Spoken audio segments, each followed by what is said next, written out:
Bonjour, donc aujourd'hui nous allons faire une correction de l'activité concernant la séance 5 sur le plaisir sexuel. Donc pour rappel, nous étions dans un troisième chapitre concernant le cerveau, la sexualité. Et donc première partie sur le plaisir ou l'activation du système du circuit de la récompense.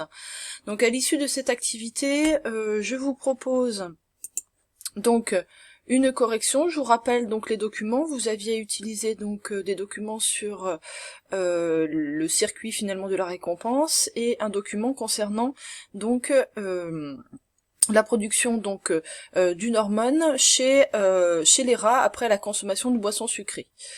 On utilisait aussi donc IRM virtuel pour pouvoir donc visualiser les aires cérébrales qui étaient activées lors d'un stimulus agréable, que ce soit donc la consommation d'une boisson sucrée ou une caresse sexuelle ou le massage d'un pied. Alors, suite à l'exploitation des documents, je vous propose donc ici une correction concernant déjà donc l'IRM. Alors pour l'IRM virtuel, j'ai simplement fait une capture d'écran donc où on visualise donc les zones qui sont actives lors d'un stimulus agréable. Je vous propose ici aussi donc des éléments de correction, puisque c'était une séance que j'aurais pu donc ramasser. Donc il fallait que le coloriage soit propre, les zones activées correctement situées comme celles qui apparaissent ici sur cette coupe, qu'on fasse apparaître les conditions du témoin.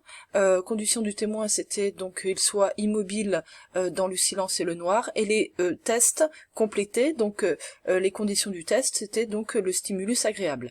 Une légende complétée, donc il s'agissait simplement de mettre des couleurs et de l'enjonder à côté, qu'il s'agissait donc d'une zone stimulée, d'un titre complété, donc c'est-à-dire un IRM précisant le stimulus testé, par exemple stimulus agréable, caresse sexuelle ou autre.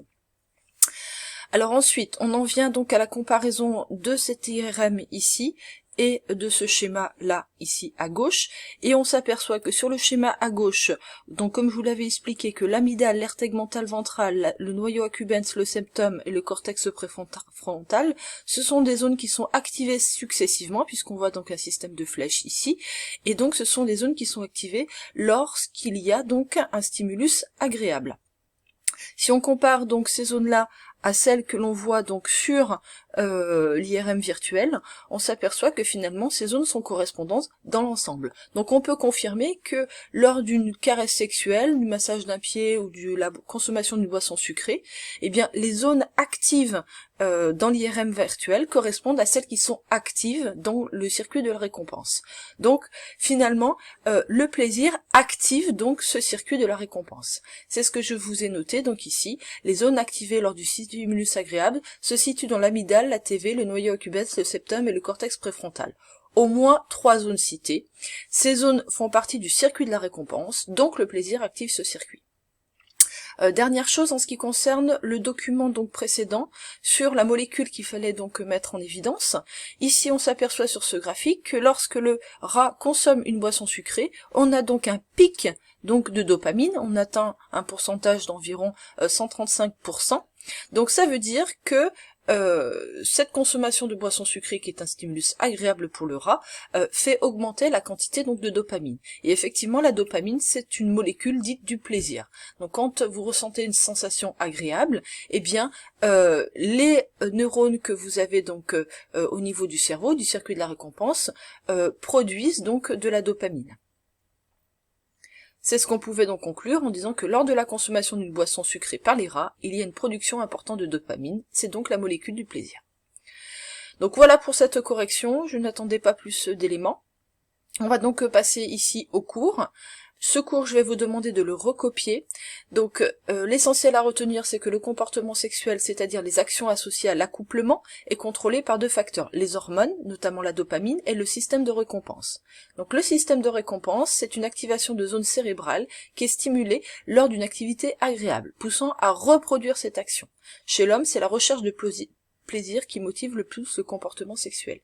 Effectivement, comme je vous l'avais dit, chez l'homme, la reproduction passe par une activité sexuelle, mais on n'a pas des activités sexuelles simplement pour se reproduire. On a aussi des activités sexuelles, et c'est la majeure partie donc du temps pour l'homme, parce que c'est une source de plaisir.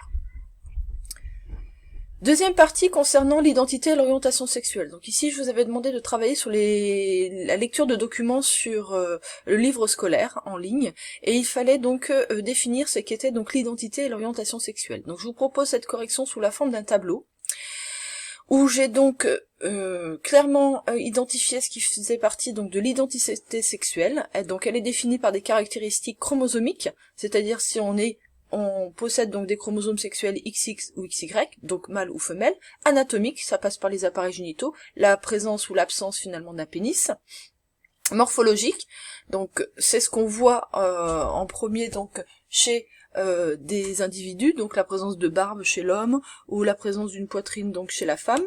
Physiologique, donc ça c'est pas ce qui est vu, mais c'est la production donc d'hormones sexuelles. Comportementale aussi, style vestimentaire. Finalement, ce sont des choses que on voit de prime abord chez un individu. On a tendance, quand on voit un individu, à tout de suite à le catégoriser, suivant donc si c'est un garçon ou une fille. Donc finalement, cette identité sexuelle, c'est ce que j'ai noté ici, elle est publique, puisque c'est quelque chose qu'on présente aux individus, aux gens qu'on rencontre finalement dans la rue. Par contre, chez certaines personnes, l'identité sexuelle ne correspond pas à leur identité ressentie, se sentir homme ou femme. Effectivement, certaines personnes qui peuvent naître hommes, eh bien, ne se sentent pas hommes, et à un moment donné, ils souhaitent changer de sexe, et on a donc une contradiction entre l'identité et finalement le genre pour lequel on s'associe. De l'autre côté, c'est beaucoup plus simple pour l'orientation sexuelle. C'est simplement avoir une attirance pour un homme ou une femme, ou voir les deux. Et ça, c'est du privé. En résumé, l'orientation sexuelle, c'est savoir si vous êtes homosexuel, hétérosexuel ou bisexuel, etc. Et ça fait complètement partie de la sphère privée, c'est pas quelque chose qui est exposé aux gens de prime abord, et on n'est pas tenu de dire de quelle orientation sexuelle on est. Ce qui est en contradiction finalement avec l'identité sexuelle, puisque ça c'est quelque chose de public, c'est ce qu'on voit donc chez une personne.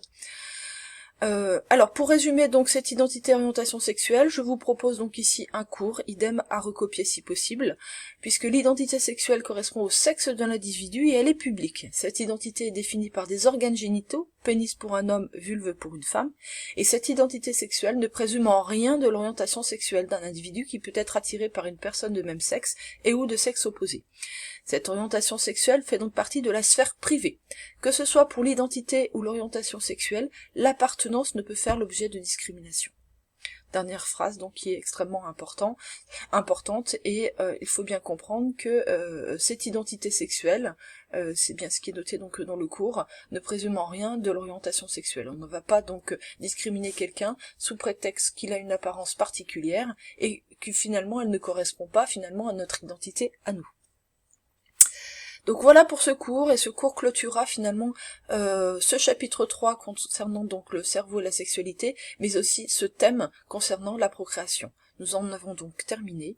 Je vous proposerai dans un certain temps donc une petite évaluation sous forme de QCM sur la plateforme Pronote.